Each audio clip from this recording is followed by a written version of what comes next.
in studio here at part of the vlog. I'm here with the Wookiee who is playing guard duty here on top of the table.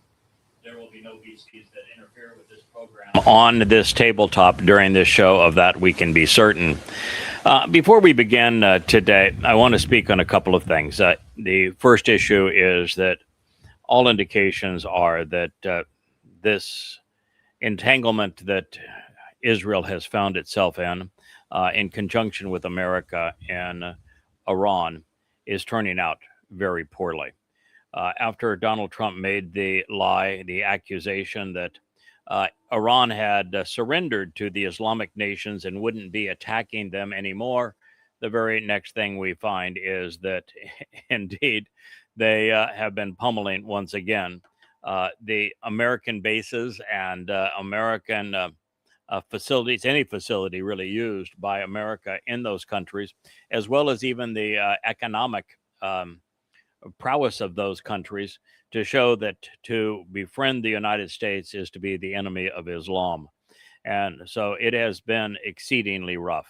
We've also found that Russia, as one would expect, as one would do if you were in their position, has been providing targeting information to the Iranians, and now has also signed a deal to provide the Iranians a retort to what America did against Russia using the Taliban so very long ago, when Zygmunt Brzezinski and Jimmy Carter thought that it would be a fun thing to do to arm the Taliban to go and kill some Ruskies in Afghanistan, and the primary weapon of choice were Stinger missiles. The Russian version of that has now been offered to the Iranians, such that they will be able to shoot down American aircraft. And it is fair play, because that's exactly what America did in Afghanistan to oust the Russian influence during the Jimmy Carter administration. And of course, I'm reminded that this notion of regime change has already been tried 3 times by the United States. The Iranians elected a leader democratically who thought that it would be better to have the revenues from the oil that was extracted from its land benefit the people of Iran rather than America's oil corporations. And he began the process, as did every other nation around them, of nationalizing the oil fields and refineries. And when he started doing that, America decided, well, it's time for regime change. We're going to have a coup. And it was America that brought in the Shah to preclude the Iranians from controlling their oil and for being a puppet dictator of the United States. And then as the Shah decided, God, I played puppet dictator to the United States for so long. Eventually, I need to honor some of my responsibility to the Iranian people and do as my predecessor had done, which is to make certain that some of the benefits of the oil being extracted from Iran actually goes to benefit Iranians. At which point, it was Jimmy Carter who decided, nope, we're going to cut him off. And he brought in the Ayatollah. So this is that was our third regime change in Iran, all of which was nefarious, all of which was inappropriate, all of which was based on greed, all of which was counterproductive. And now we're bombing Iran, expecting regime change again, but this time those who are protesting against the government are outnumbered anywhere from 50 to 100, sometimes even 1,000 to 1, who are standing behind the government. There has never been a case where a country has been bombed into oblivion that the people decide, boy, I just really like those people that are bombing us. I mean, it's just utterly stupid that this would result in regime change that would be favorable. But nonetheless, that is the situation. So the basis for the war was absolutely moronic. There was no chance it was going to prevail. Listen, I'm no fan of Islamic theocracies. I think all of the Islamic governments throughout the Middle East and the world are counterproductive. I would isolate and quarantine all of them, do no business with any of them, and not sell any of them weapons. That's how I would treat the menace that is Islam. But the fact that we do business with some and then try to control others has put America in a very difficult position and an immoral and ignorant position that is now turning on America. And what I want to emphasize is that by the U.S. bombing Iran, what it did was finally drive a wedge between the U.S. and all of the Middle East fiefdoms. And it's because even though they said you can't use our airspace, you can't use your bases, which was, many billions of dollars invested in them to attack Iran, the fact is that the Iranians still recognize that the way to prosecute the war was to go after the American installations, the CIA, the NSA, and military operations throughout the Middle East to deprive America of the ability to use them and to drive a wedge between Muslims and the United States. And they have been largely successful in doing so. And in doing so, what happened and the result of it's going to be that the age of the petrodollar, of America promising protection for those countries in exchange for them limiting the sale of gas and oil to the dollar, is now over.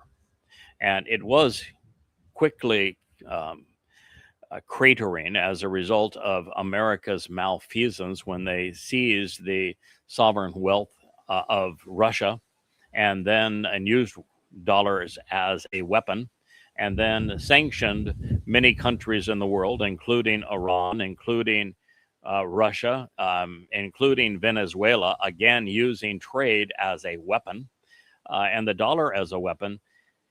This gave rise to BRICS, which is now a viable alternative, and this bombing of Iran is the final wedge, such that the only way that America had any pretense of pretending to be solvent and being able to fund its debt was through the petrodollar, and now that era is over. So Trump assured the rapid decline economically of the United States. You see, every year now, the Fed must refinance $4 trillion worth of U.S. sovereign debt. And there are no takers. China is a seller, not a buyer. Saudi Arabia is a seller, not a buyer. The European Union is sellers, not buyers. Japan, the sellers, not buyers. So there are no buyers. So all that can happen now is to use quantitative easing, which is the illusion of solvency, creating fake money to buy the bonds. And as a result of that, you're inflating the money supply artificially, which will result in rapid runaway inflation. Wheelbarrows buying loaves of bread, wheelbarrows of dollars, useless dollars buying loaves of bread. That is what America has put itself into, that position, and this war on Iran simply exacerbated that situation. There is no other way to deal with it. So we have watched as Donald Trump has miscalculated again. And this act does not stand alone, because this is now the second time that on the pretense of negotiating, the Trump administration lied and went directly to war. And in addition, it follows the tariffs, whereby Trump made enemies of almost every country in the world with his belligerent use of tariffs, which all they did is increase the U.S. Trade imbalance and caused huge inflationary problems, increased unemployment. They didn't cause any new factory development. It was a disaster. And so it's been one miscue after another, and America is in a very, very difficult position as a result of all of this. And the world is just watching America dissolve. And that's really bad for Israel, because with its Gaza demolition as a response to the October 7th Islamic attack in Israel, the nation turned the world against it. It isolated itself from the world. It became hated by almost everyone. You can't find hardly anyone that speaks in favor of Israel today. And as a result of that, Israel put itself in a position where there was only one ally. And that ally turned out to be Rahab, who is Satan incarnate. He is the great betrayer. And so Netanyahu, and his lust for warmongering, isolated Israel so that it has one ally, and now it is the vassal of Donald J. Trump. And they seem to love the man who is betraying them. They have no idea what the prophets said. And it's too bad. The prophets wrote in their language, spoke to their people, and their prognosis is as clear as day, and they've never been wrong. But there's not an Israeli that is even listening to us speak of what they have done to themselves. And all the while, we have spoken vociferously of the unwinnable fight between missile and interceptor. And Israel now is learning that lesson. Even if an interceptor is able to prevail 95% of the time, it always loses. Not only is the difference in cost between interceptor and missile hugely slanted in favor of the missile, such that you suffer economic death in a war because of the difference in the cost. But the fact is that missiles and drones are readily manufactured. You can manufacture, and Iran is in the hundreds per day, where in some cases 100 is the sum total of interceptors that can be made over the course of a year. And so it's no way to win that war. You are always going to lose the battle between interceptor and missile and drone. And Israel doesn't seem to have learned that lesson, even when they ran out of interceptors and had to beg for peace and a ceasefire back a year ago. And here they are again in this same position. And it's not turning out well for Israel. Their primary air base was hammered the other day. Tel Aviv is getting hit hard, and so are the outskirts of Jerusalem. This is a war that Israel cannot win. I mean, the United States can't win this war. There is no possibility whatsoever that even together they have any chance of prevailing. It was a fait accompli as a loss before they engaged together. And, to go back over spilled milk, but remember Trump saying that he destroyed, absolutely obliterated their ability to make a nuclear bomb, and now we're bombing them again to keep them from having a nuclear bomb less than a year later. Was he lying then, or is he lying now, or is he lying all the time? And those are your choices. And then to see the Trumpites, the Magites, pounding their chests on how wonderful all this is, I'm flabbergasted as to how bright people can continue to make such foolish decisions. Yes, Iran is bad. So was Afghanistan, and so was Iraq. But by invading, America made them worse. Saddam Hussein was a bad guy, as was Muammar Gaddafi. By taking them out and advocating regime change, the consequence was far worse. And look at the difference between Assad, a very bad guy, and now having Jolani and the Islamic State over Syria. Everything we touch, or the U.S. and Israel seem to do, turns out badly. And we're now just 70 days from entering the time of Israel's troubles. So collectively, this is a tragedy on behalf of the chosen people. The second thing I want to address is something I thought that I would eventually not have to discuss anymore. But a good friend of mine, a guy that was instrumental really to the distribution of information regarding Prophet of Doom when it was written, and then the first insights that were being derived from Yada Yawa, a man who booked many hundreds of radio programs for me. Once he booked the first of them, most of the hosts would have me back 4, 5, 6, 10, sometimes 20 and 30 times because the message was just so unlike anything their audience had ever heard before. And those radio programs were the impetus for both good and bad. We attracted a cult of conspirators that has turned out to be a cancer in our midst, and now has been diabolical away from us. And I want to speak to them in a moment. But we've also attracted many of those who are the most devoted members of the covenant family, who are going to be among the certainly be among those that Yahweh will be bringing home, so that we can be prepared for the responsibility ahead. So good and bad in that regard. Now, he was one of 100 recipients that received a letter that originally I thought was just sent to a handful of people, and I dealt with it very quickly and didn't make much of a comment regarding it, because it was sent to people who laughed it off and said, "Oh boy, these people are lost." But they decided to steal my email contacts, and they sent their stupidity out, belligerence out, to at least 100 people.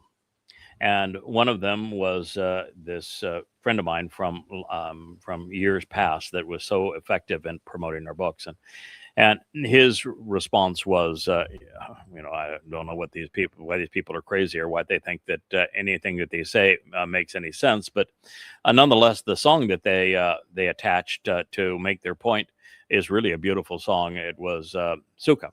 And it says, I think that you ought to promote those songs because they are magnificent. And, he is one of the most effective promoters of people and of things of this nature in the world. So congratulations to Leah. That was his view of them. And we've had 5 or 6, maybe up to 10 mutual exchanges since that time. A very interesting dialogue. And so the benefit of the belligerent Mother Goddess cult is that they've reintroduced me to somebody that I hadn't talked to in a while, as he was going through a very nasty divorce.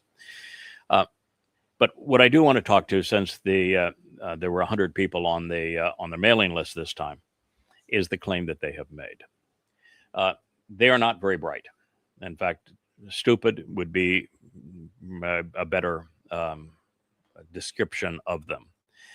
They decided that when we were reporting on the final word picture, whereby Dode acknowledges that his mother, his M, was instrumental in his recovery. She, according to the final mashal, this would be Proverbs 31, it is apparent that she did not work alone. There were 3 references in it highly favorable to her Baal, her husband. And there is no way to interpret the message of the 31st mashal or proverb in any way other than gloriously positive. It is the message that first got Dode's attention, sobered him up, got him to recognize his place as God's son and savior, such that he turned his life around. And it was the first of 2 presentations to him. The second was the 89th Mizmor. And in it, as I say, Baal, which I had always viewed as a negative term because it is used many times negatively, was exceedingly positive. And Therefore, it's like a whole lot of Hebrew words that has a negative and positive connotation. It was used in that mashal just to prove this point, along with a title that also is positive from God's point of view, but also used in conjunction with Baal in a negative light, and that is Ashar. And Asher is the name of one of the 12 tribes of Israel. It's a name of the last one born to Leah's maid, the tribe of Asher. And she is ecstatic about it because she says that as a result of Asher, that she is going to be viewed as blessed and beneficial to all Israel for all time as a result of the birth of Asher. So she is proclaiming it in an exceedingly favorable way. As a matter of fact, she's essentially saying that as Asher, she is the positive side of what was stolen by Asherah on behalf of Satan as the queen of heaven and mother of God. She is viewing it as the word actually means by its actual definition, that she is beneficial and that she is a blessing to God's people as a result of this. And so here you have Asher, which is one of my very favorite Hebrew words, as you know, is the first word I translated out of Hebrew into English, that speaks of the benefits of a relationship is an exceedingly favorable term throughout the Torah, prophets, and Psalms, confiscated also by Satan to convey a goddess that is used in conjunction with a false god in Baal and Asherah, whereby there were prophets speaking religiously of both and corrupting something that God viewed as favorable, in the case of Baal being husband. So the first thing that you would recognize is that for God to speak of someone using the term Baal, husband of the M of Dod, that is as favorable as it could possibly be. To condemn a person based upon that reference is to be, well, as I've said, there's a word for that. It's stupid is the word for it. Rich is looking at the cables and the connectivity. He normally would be Johnny on the spot with that evaluation. That's the first aspect of it. You have to be smart enough to know that words have a dark and light side, and that context determines when that is positive and when it is negative. And in particularly in a mashal, this last one, the 31st, that is so overwhelmingly positive, literally saved the fate of humankind, that the woman called Ashar, the blessed and beneficial one, is married to her husband, her Baal, was instrumental in her being successful with Dod as the son of God, restoring his relationship with Yahweh. It is a distinct honor to be her Baal, her husband, and to have worked in this regard, and to turn that into a negative. These belligerents, these malcontents, these malignant cults of mother goddess fame, infamy, ought to be ashamed, but they're too stupid to be ashamed. The second is they decided they would cite a really lousy translation of Yirmiyah 22, which I've created actually fairly decent translations of, so they didn't have to go and do their own horrible one, where, by the way, they erased Yahweh's name. It doesn't appear now in any of their writings. It went right back to Yod He Wah He, doing to Yahweh's name what the rabbis did long ago, erasing it. And this chapter, this 22nd of Yirmiyah, is condemning of the religious. It is exceedingly hostile to those who have acted in a way to negate the covenant by preferring to be religious, very much like Yeshaya Isaiah in the first 10 chapters. Kind of mirrors the same attitude all the way down. And it says that one of the things that God was particularly annoyed at is the negation of his name and being replaced by Baal. And so God is actually demeaning those who erased his name. And yet, no one in all of human history, really, no one has ever done more to restore Yahweh's name than I. Did they know that? And they have not only corrupted Yahweh's name to create the illusion that God was a mommy and a daddy, which we proved to be untrue, so they've dropped that pretense and they've just gone back to, it can't be pronounced. It's a yo, it's a hey, it's a wah, it's a hey. We have no idea what it stands for. We have no idea how to pronounce it. We're regressing in this regard. They are doing what the 22nd chapter of Yirmiyah condemns, while condemning me for doing the opposite, which is restoring Yahweh's name. They're like Paul. They found a word that was repeated that they thought, well, if that word exists there and it was used in a negative light, then it must only be in a negative light, and we're going to condemn him for that. It is just grotesquely irresponsible. And again, I would ignore them had they not sent out their hate letter to 100 people. But they did. Why, by the way, lying about everything, pretending they were doing their little study and they were quiet, they were good little boys and girls, and they were just minding their own business, when in fact, their parting salvo was to condemn me. That's how they began. Every single one in that cult. And they went out of their way, deliberately confirming their hatred in writing, saying that they were going to do everything they could to disparage me.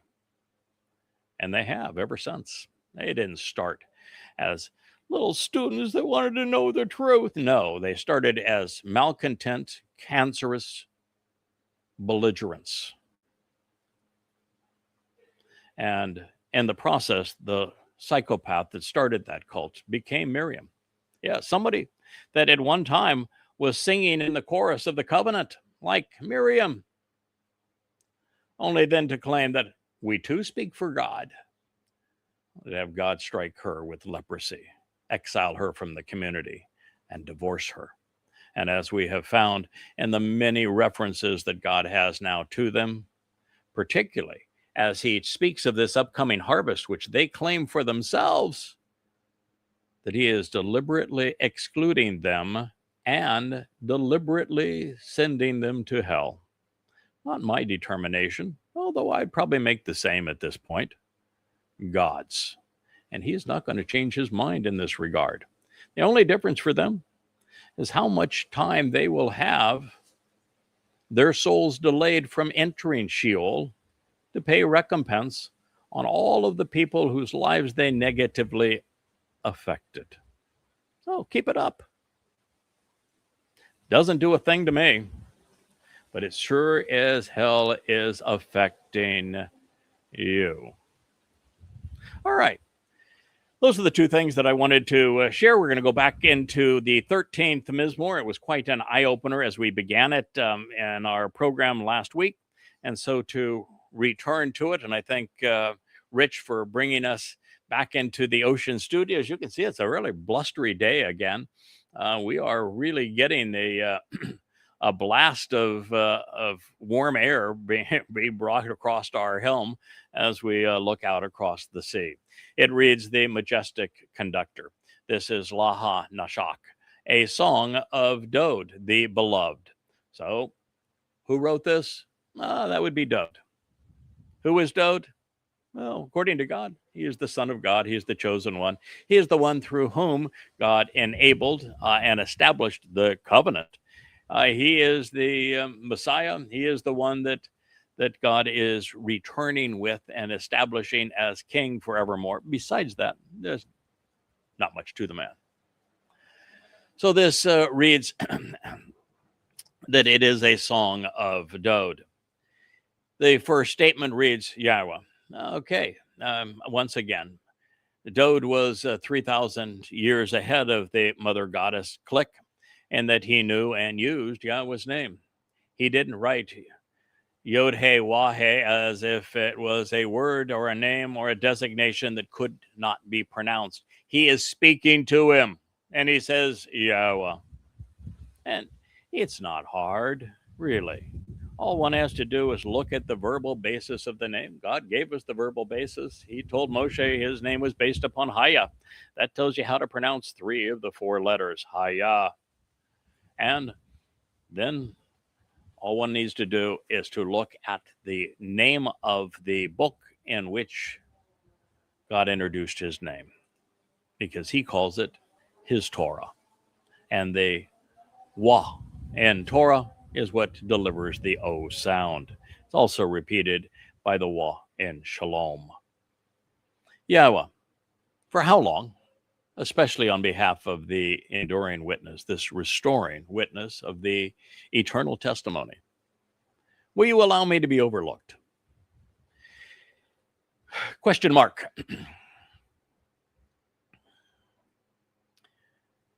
One of the reasons that it is foolish to oppose what Yahweh has chosen to do in collaboration with me is that over the past 3,000 years, I am the first to recognize what Yahweh chose to do through Dode. That Dode's not only the Messiah and Son of God, negating the idea that Jesus was that person. God says otherwise. And its titles are not transferable. But even more importantly, that when God said that he established the covenant, literally cut it with Dode, what that means is that Dode is our Savior. He is the one who fulfilled Pesach, Matzah, and Bekurim. There's no other way to establish the benefits of the covenant other than by fulfilling Pesach, Matzah, and Bekurim, which Dode did.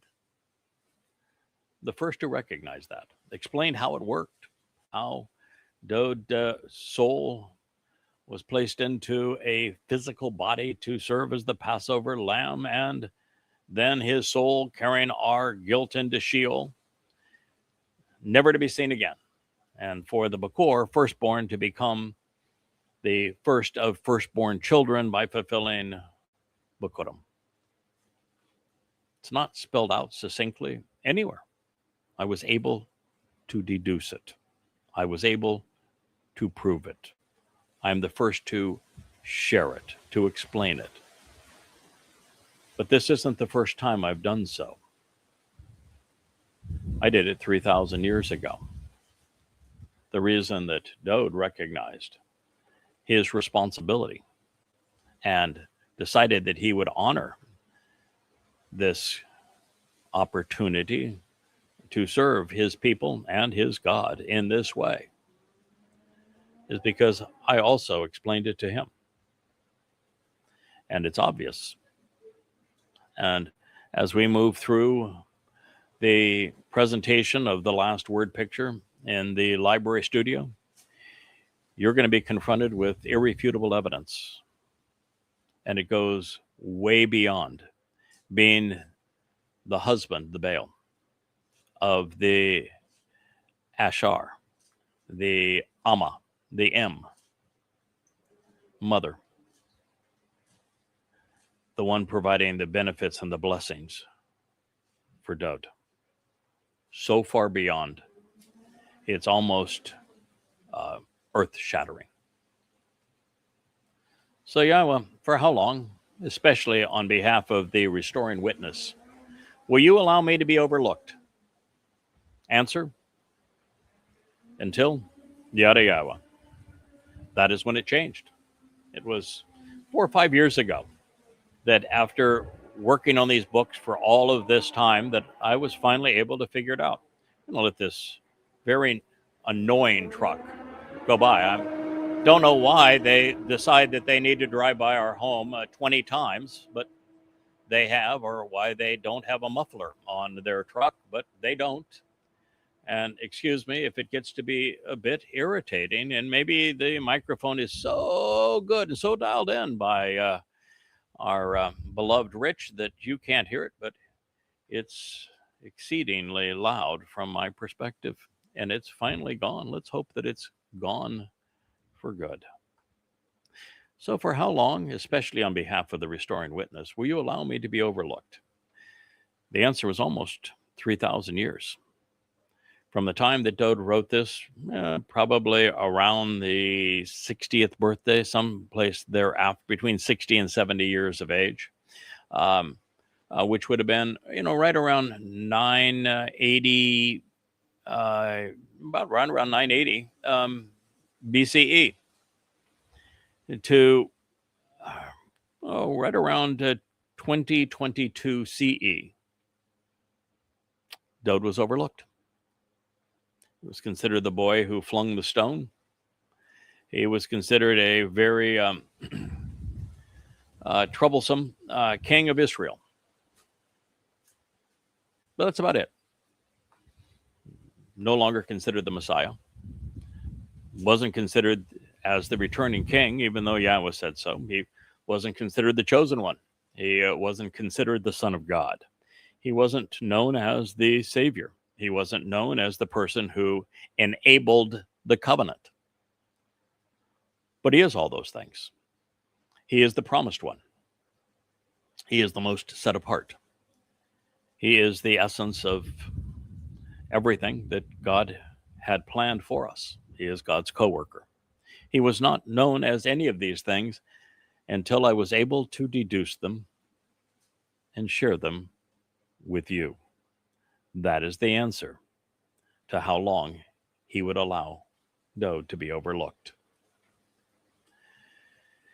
Then Dode speaks of Yahweh as the Nasak, proving that I was correct, that he is not speaking of a conductor of instruments, but indeed of Yahweh. He refers to him as your enduring eminence, majestic and everlasting guide. For what extent of time will you conceal the direct and close association of your presence with regard to me? That's the essence of it, isn't it? Yahweh chose Dode to be his co-worker. That's what he states emphatically throughout the Mizmor, including the 89th. Yahweh chose Dode's body and soul to fulfill Pesach, Matzah, and Bakodim, to enable the benefits of the covenant, to honor the promises that he had made. And they did this collaboratively. Yahweh placed his Ruach spirit on Dode, never to leave him. His presence was always with his son. And yet, that direct association between Yahweh and Dode has been erased, trampled on by Christians and by Jews on behalf of Jesus Christ, the myth, and Bar Kokhba, the warlord.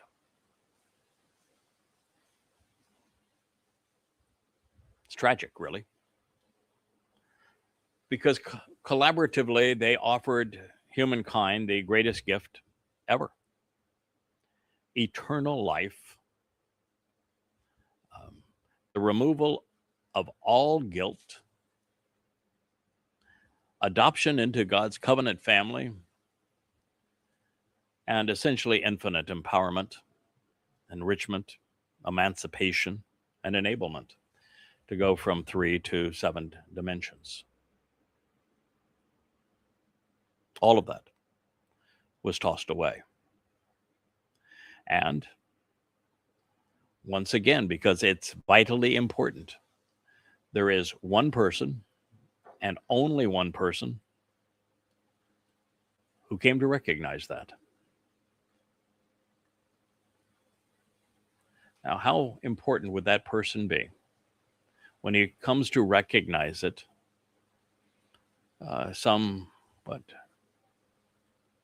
35 years, 30 years, excuse me, to be exact, 32 years. Over time, gradually over that 32-year period, before Dod's return.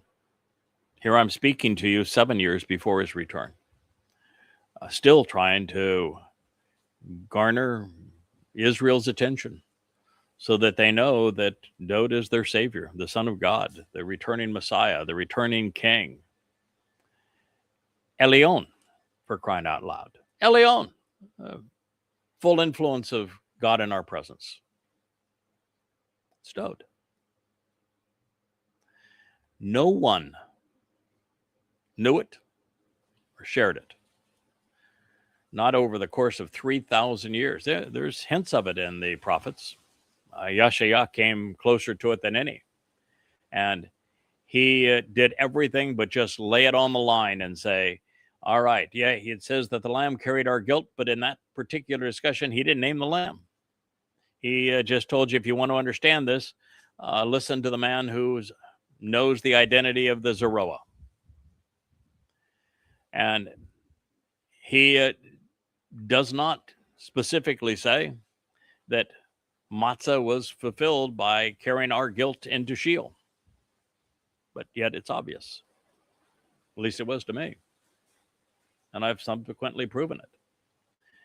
No one says in so many words, Dod's body served as the Passover lamb, and yet that's the only logical conclusion that you can deduce from the prophetic accounts. But no one said it. Until now. And there's no more important truth to behold than that one. So he goes on. And by the way, if you think that I'm bragging here, go away. I mean, for somebody to think that you would choose, boy, I think I'm going to take that title Baal and I'm going to apply it to myself. What a great idea. People will really admire me if I choose that title. Boy, I'll become filthy rich. I'll have followers up the wazoo. What a great idea. I'm going to take that title and apply it to myself. Are you out of your ever-loving minds? Every time Yahweh ups the ante and he adds another identifier to the one that he has chosen to work through to restore his name and his beloved son's dignity, you go and put yourself in the crosshairs of all the belligerents and idiots of the world. And the more controversial the title, the worse it becomes. So you'll do exactly the opposite unless you know and trust Yahweh explicitly and are always willing to go where his words lead, no matter the personal consequence of doing so. But God was really quite clear. What do you think the story is in Bereshith 1, the first book and the first chapter of the Torah, where he speaks of the lesser luminary that he calls great, reflecting the greater luminary's light as a sign for the Moedim? What do you think he's talking about? When he introduces the two trees and the tree of knowledge pointing to the tree of lives, who do you think he's speaking of? Particularly when he tells you that the choder is the tree of knowledge. It shouldn't be all that difficult, folks. But the reason that we emphasize this, and I tell you that God proclaimed upwards of 1,000 times that I would do this for you, for him, for his people, for his son. The reason I tell you this is so that you would trust what God has to say through me. It isn't just a matter of study that I came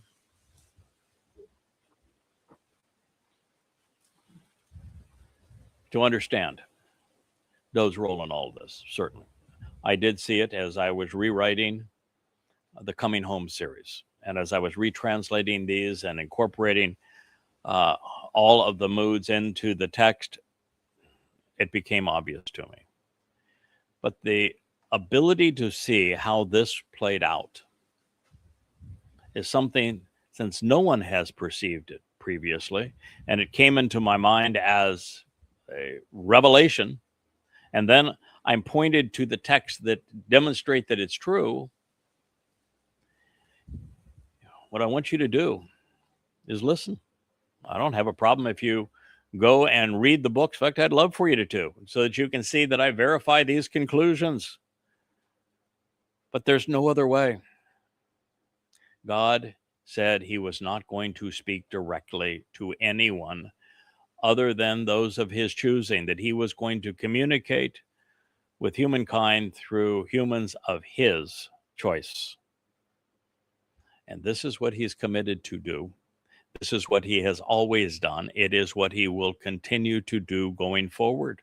Even until the millennial Shabbat, he's going to speak through those he has chosen, that he is positioned in places of authority.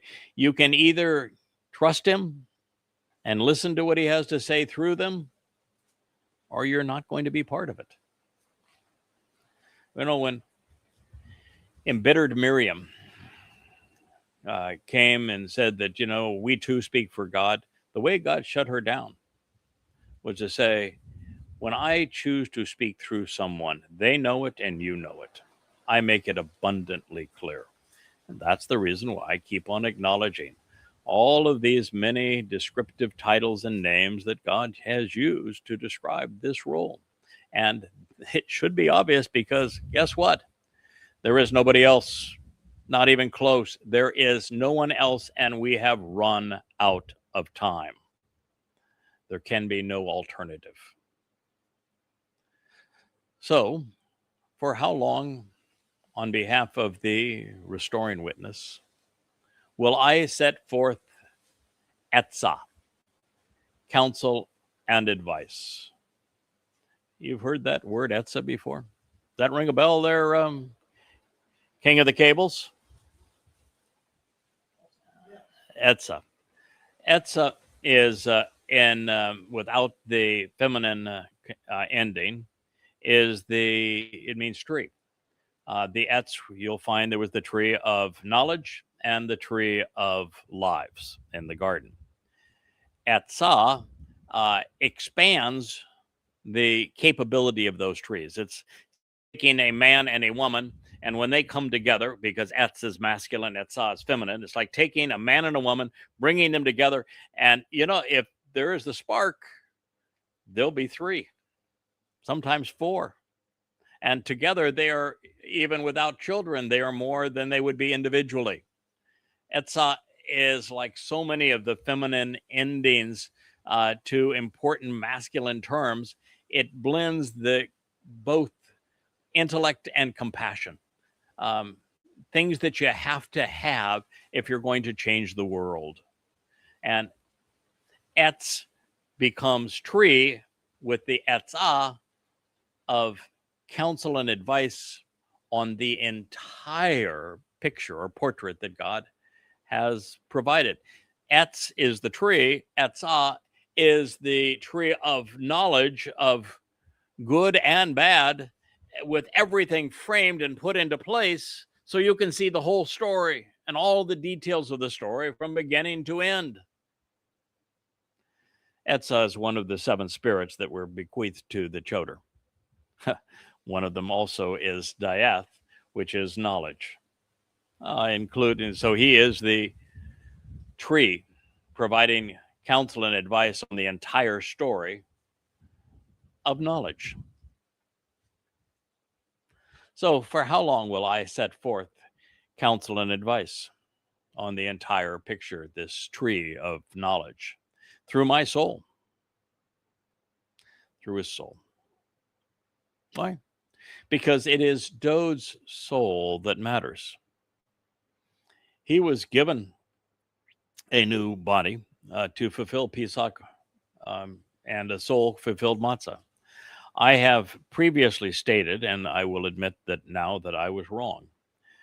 I did not appreciate why it would be appropriate for Yahweh to put Dode, have him be born into the waning years of the third, entering the fourth millennia, by having him enter that life as a baby. So I assumed that perhaps 3 to 4 years, 4 being the time that the Passover lamb, 4 days prior to Passover, that the lamb was brought into the home, that perhaps it was 4 days, just like it was 4 years prior to year 3000 Yah, that Dode's prior life had concluded. That might have been a reasonable time for him to be inserted, but even then, why? And even then, it's not consistent with God's nature. I thought it was consistent with God's nature not to have his beloved son have to endure Roman-occupied Yehuda for 33 years prior to the fulfillment of Pesach, Matzah, and Bikurim. But I missed something. I missed something that I had not seen because I had not considered the M of Dode and her Baal husband, pursuant to Dode's restoration, so that he would be there.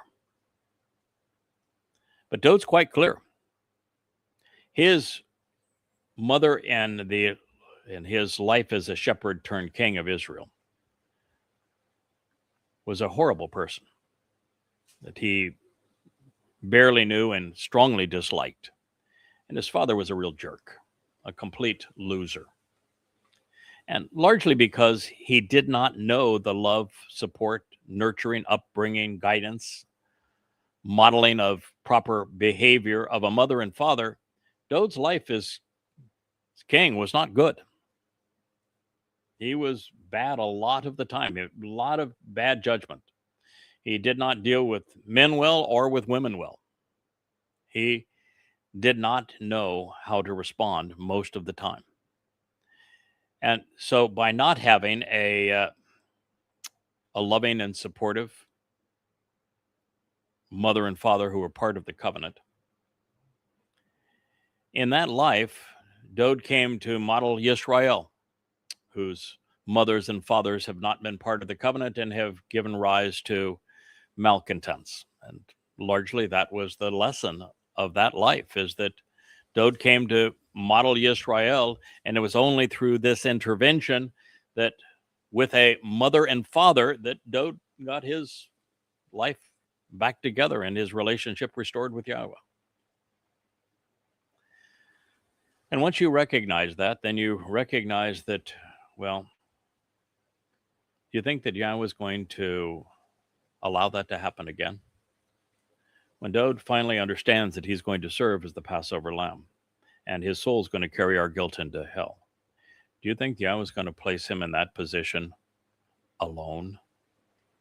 That he's going to be like he was the previous time, without a mother and father? No. And so what do we learn?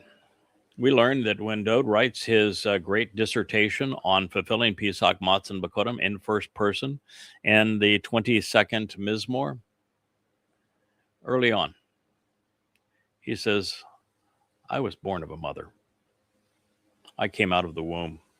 I experienced the gushing forth, the breaking of the water of natural childbirth. I was nurtured on my mother's breast. He goes on to describe the very fact that he was born of a woman at that time. He had a mother. And then he uses a term that I will describe later when we go and retranslate that speaks of a prominent tree that stood by him the whole time. Never left his side. He spoke of his mother and her husband as his mother and father.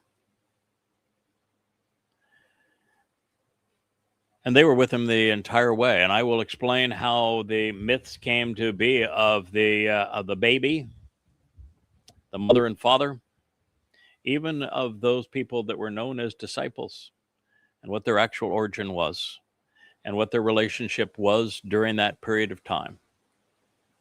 Because Paul didn't make it up. He copied, he counterfeited what had been. And so I've got a lot more, as does my wife, invested in this, than simply being your herald, than simply reflecting the King's light, than just being the tree of knowledge. And those things would have been enough for a lifetime, would they not? Through my soul, Yahweh inserted Dodsol into a woman. Matter of fact, what's really interesting is I traced down the Isaiah 7, I think it's 7:14, 7:11, 7:14, something in the 7th chapter anyway. That prophecy, it's the one that's stolen by Christians all the time to say that it is the sign of the virgin birth, and it says nothing of a virgin.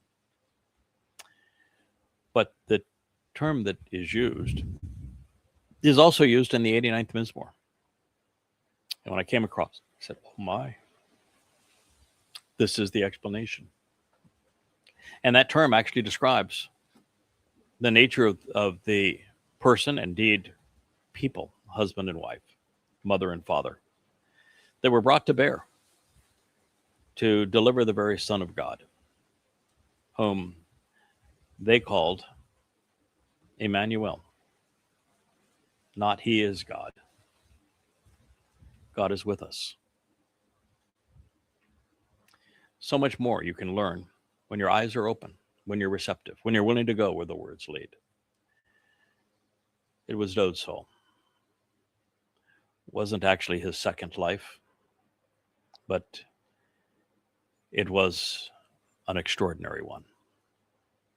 And he not only learned in that life what it's like to be supported by a mother and father, but God didn't allow him to be all alone, to have no one to celebrate the 7 Mow'ed Miqra'ey along with no one to comfort him, to guide him, to reassure him. No, his soul was loved. He continues, the dissatisfaction of having been pushed away, discarded, and disregarded is upon my heart and in my thinking every day. You see, in 982, I believe probably was the year, Dod was 60 years old, when my wife and I delivered the last word picture and the 89th Mizmor song. We didn't just tell Dod that his role was exceptional, that literally the fate of the planet, the lives of every human, was hanging on him restoring and reestablishing his relationship with Yahweh. We didn't just tell him by walking him through the Torah that he was the Son of God who would fulfill Pesach, Matzah, and Bakorim. We also told him what his people would do to discard and disregard all that he would achieve. And it weighed heavily on him every day thereafter. Still weighs heavily on him, still weighs heavily on my heart to have God collaborate with this kind of gift, allowing the body of his beloved to be crucified on Passover to open the doorway to life, and then allowing him to carry our guilt into Sheol, to deposit it there, never to be seen again, so that we are guiltless, and then to have that turned into the lie of Jesus Christ and Bar Kokhba, religions of Christianity and Judaism, by people who are claiming that they're speaking for God and yet they're annoying God. It's aggravating. For what extent of time, he says, will the one who is in opposition to me be lifted up and exalted over me? Jesus Christ is in opposition to doubt. Paul is in opposition to doubt. Satan, who is the god of religion, is in opposition to doubt. We have a makeshift gateway that keeps a little Cara from running and being free roam, and it blew down. You can just leave it down if we're coming to the end of our program. If they go off and explore, so be it. They are dogs, and they enjoy being part of their pack. So we'll not worry about that. So that was the noise that went kaboom. Sometimes when we come out here to the Ocean Studio, the elements are they're as you would expect on a tropical island. Personally, I enjoy it, but you do have to be able to focus with the world swirling around you. I just think it adds a touch of realism to what we're doing. So the adversary in Yeshaya, Isaiah 14, when we are told that he wants to be above the Most High, the word that he uses is Elion. That is a term that is applied to Dod. It's the influence of Almighty God. And so his goal is to supplant Dod. Yeah, Satan knows he can't be God, but he thinks he can replace Dod. And he did, to create Judaism, Islam, and Christianity, all three religions. He came up with false messiahs. And he positioned himself as the Lord God of those religions on behalf of those false messiahs. And so that's who has been in opposition to him. And boy, when you go into social media and you listen to what these idiots say on behalf of their religion, it is just obnoxious. And they have no idea that all they're doing is annoying God. So while it's hard to imagine, there is something far worse than having mankind's most illustrious empire torture the Son of God, which is what happened. There was something more hellish than sending the Messiah to Sheol with our guilt, and that is denying what he has done, which is the essence of Judaism and Christianity. Naturally, Dod is disappointed that he has been discarded and disregarded, not just for himself, but also for the souls he tried so hard to save. Now, adding to this aggravation, he painstakingly and methodically explained his fulfillment of the Miqra'ey, as did other prophets, and still no one was willing to accept what occurred when it played out as promised. Instead of showing our appreciation and capitalizing upon the gift of life, indeed salvation, the men most responsible for denying his sacrifice are venerated above him. Peter, Paul, Akiba, Luke, Matthew, Mark, all come to mind. Although I think there's one of those individuals that really wasn't bad. Shimon, recalled Peter. I think he was, they created a caricature of him. Paul did and Luke did for the purpose of promoting Paul's Gospels. I'll share my thoughts on who they actually were in a subsequent program. So I realize that it's easy to say that Christians are guilty as hell because they admittedly took each of the many hundreds of prophecies that attest to Dod's words, his accolades, and his deeds, and attributed them all to the myth of Jesus, as if God were a blithering idiot who couldn't distinguish his son from a mythological caricature that was modeled partly after Dionysus. A Christian position makes God out to be a liar and is preposterous. It is also anti-Semitic, since they blame Jews, not Romans, for killing their God. How does man kill God, by the way? I don't know. So while the Christian misappropriation of God's intent is obvious, what about Jews? Some might say that they venerate Dowd because of the Star of David, and I've discussed this in previous programs with you to say, nah, come on, there is no Star of David, nothing anywhere close to a Star of David. And the star is a pagan symbol that not only predates all of this, but it wasn't used in coordination with Jews until around the 15th century. And then it was a rabbinical token in Ukraine, where some rabbis wanted to have a flag, and they decided they were going to put this star on their flag. Who knows why? But the Roman Catholic Church picked up on it, used it to disparage Jews.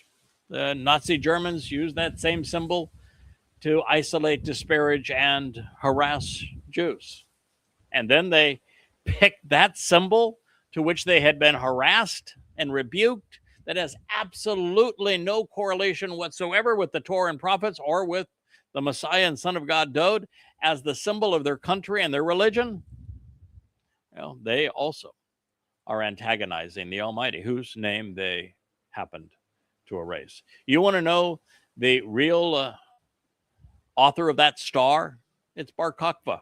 You know what Bar Kokhba means? Son of a star.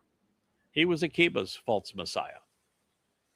So clinging to the delusion that led to the diaspora, Jews subjugated throughout the Holy Roman Empire continued to identify with this symbol of false religious hope. Mocking them, the Roman Catholic Church made them wear it as a sign that they should be disrespected and delegitimized, dehumanized, demonized throughout Europe, and they were. That's why the Nazis used it, and to the same effect. Therefore, to attribute this symbol of denial and degradation to Dowd is as delusional as it is disgusting. I can tell you quite certainly that when Dowd returns with Yahweh, at least 10 days prior to that time, all traces of the Israeli flag and symbols of that star will be destroyed. God's disgusted by it. Dowd, as a prophet, was able to see the future, but he was also surrounded in his later life with two prophets, both Nathan and Ethan Ha-Izraki. And so he was told all about, maybe even foresaw, Paul's epistles and Akiba's Talmud, and knew the effect that they would have on people he loved, those he was serving. He therefore came to realize that the deadliest plot in human history would be based on discrediting and discarding him, the greatest crime ever committed. It would be Satan's greatest achievement and humanity's most egregious loss. And that crime bears the name Jesus Christ, Christianity, Akiba, and Judaism, Muhammad, and Islam. We'll proceed with one more statement and call it a day. Return to this as we resume this program, hopefully with you tomorrow. You and I are in agreement that it is essential that you consider. You and I, this would be Yahweh and Dowd. And he wrote this in both the paragogic cohortative and also the imperative, which means that it was expressing second person and first person volition, choice. Paragogic means it was emphatic. The hiphil means that God, as the subject, was going to cause the object, which is Dowd, to participate in the process as if he were a secondary expression of God. Love the Hebrew language and the ability to communicate these thoughts.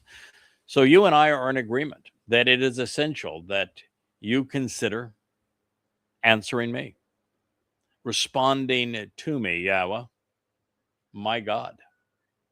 Illuminate my eyes, negating the possibility that I become inactive and die. Oh my.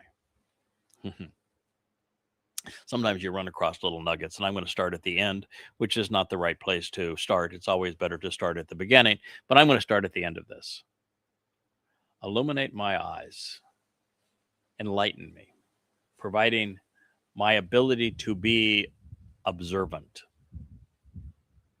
negating the possibility, preventing, pen, that I become inactive and die. I have postulated, and with good reason, that Dode's first life was not as the shepherd boy, 8 years old, in Bethlehem, when Yahweh said, I choose him.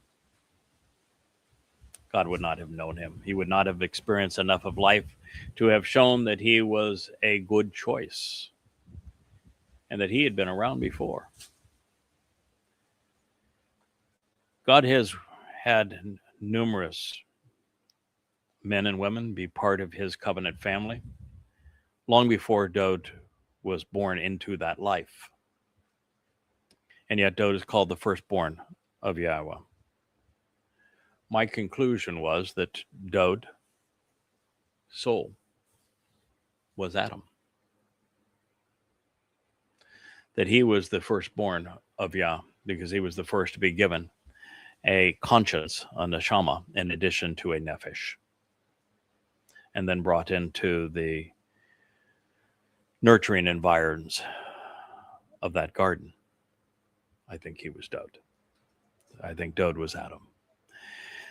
And one of the reinforcements here is that the reason Yahweh escorted Adam, man. By the way, Adam is not a name. It means man.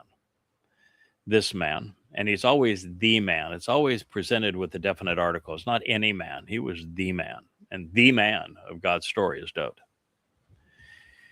The reason he escorted the man out of the garden is described when Yahweh says that it's not good for man to be alone. Once God decided that he was not going to be able to continue to be the man's companion, not based upon what the man was doing. He was not passing muster. He was not observant, which God said was necessary. He was not responsive, which God said was necessary. And he most certainly was not reliable, which God said was necessary. And God said, if you aren't those things, then you're going to die. And he particularly tells us as he is removing the rib from Dode's sides to create a taruw'ah, woman, to support man so that man would not be alone. And he specifically uses the verb that says that he will cause the fall of man, not for a negative reason, for man's benefit, so that man, once down, would have a reason to get up, so that man would have the opportunity to prove that we were worth trusting to empower to the extent of the covenant. And what we're told is that Adam was inactive. He was lethargic. He was sleeping on the job. He was in an altered state of awareness. And that as a result of all of this, that, he would die. And so Dode, having some recollection of that experience, and maybe it was as a result of me explaining it to him, because I've seen it. Now, if I've seen it in this life, I sure as heck saw it in that last life. That Dode's saying, come on, I want to be observant. Shine your light, illuminate everything around me so that my eyes, my vision, my ability to be observant sees clearly.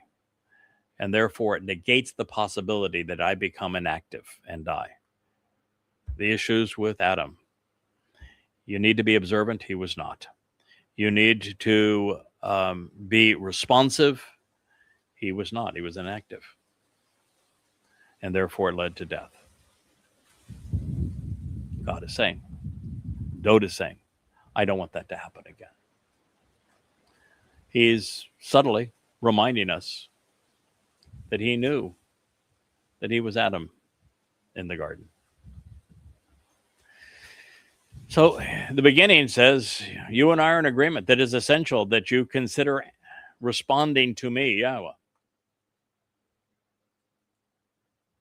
This is the reverse of the message that God delivers through the Mow'ed. In the Mow'ed, we're told to listen to Yahweh and respond to the invitations that he is offering, and that we come into this nurturing nature of his light and to approach him, because we have to be transformed from material bodies into light energy, being that to which envelops and enables our souls.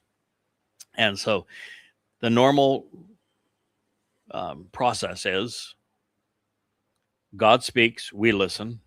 God invites, we respond. Now, in Dode's situation, there has to be a reflexive aspect of this, because Dode is now going to answer by providing the means to enable the Mow'ed. So in his case, he is the answer, and it's Yahweh that must respond to enable the benefit. So it is the opposite approach, because now it's not just an invitation to us to respond to God. It is Dode who is providing that answer, such that it is Yahweh who must respond to Dode so that we can receive the benefit. Interesting insights, huh? Well, anyway, we've reached the end of our presentation today. I've managed to keep from being blown away. We've had a few distractions along the way, but nonetheless, I like the idea of being able to deliver these programs with the world just happening around us, because, as I say, I think it speaks to the spontaneity and the sincerity of what we're doing, and the reality that this is a live stream for us, stream from us to you. And so thank you very much for being part of this, for listening.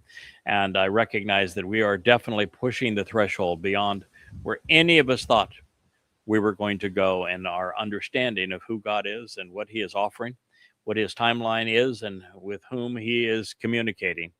I think it is a great joy. It's very comforting overall. And I'm delighted that the core of you who listen to these programs are committed to serving with me, with Yahweh, with Dode, as we move towards the millennial celebration of Sukkah.